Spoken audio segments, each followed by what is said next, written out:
So now that my power supply is in a nice box so it's easier for me to use, I want to continue making some more lab bench equipment for myself and also make some matching boxes for those to go into. Now the next thing I want to build is a box that will help me test my analog projects. So any analog project that I build is going to need some voltage measurements, some current measurements, maybe putting in a test voltage or a signal, and then taking a look at the response. And I also really like automation, so I want my computer hooked up to it so that the computer can control the output voltages and also make all the measurements and then maybe plot them for me or something like that. And since I'm probably going to want to take more than one measurement at a time or apply some test signal and then make multiple measurements, I'm going to want to have a whole bunch of ports on the front of this. Since every project I do is going to be different, I want to have all these ports be configurable, so any one of these ports can make any type of measurement or apply any type of signal. So for each port I'll have 3 different configurations that I can switch between, measuring voltage, measuring current, and acting as a source voltage. Measuring voltage is pretty simple, just take the 2 terminals and put them onto an instrumentation amplifier and then analog digital converter. For measuring current, it's also pretty simple, just a small sense resistor across the 2 terminals, but otherwise shorting them out and then putting an instrumentation amplifier across that sense resistor. And when it's acting as a voltage source, one of the terminals is going to be connected to ground, one of the terminals is going to be connected to the output of some buffer, which is buffering whatever voltage or signal I want to output. And I figure I might as well put in the sense resistor and measure current, because sometimes I'm going to want to know that.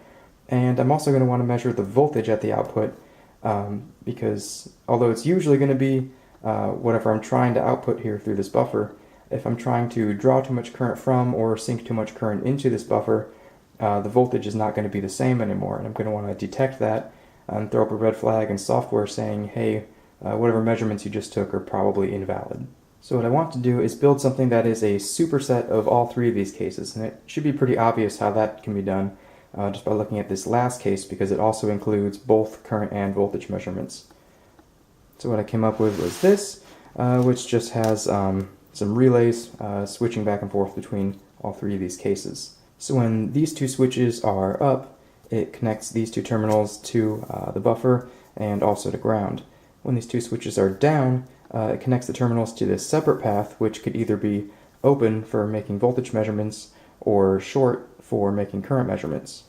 And since I'm using these double pole, double throw relays, I also have an extra switch attached to this one, so I might as well do something useful with it.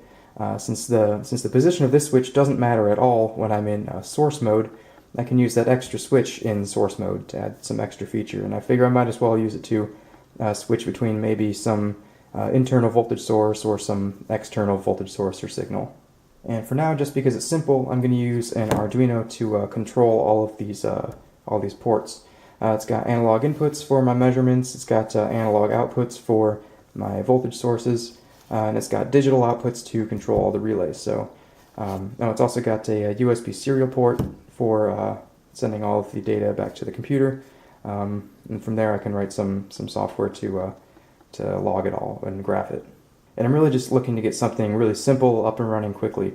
So there's not going to be anything sophisticated about this. No variable gain on these amplifiers, no high voltage input protection.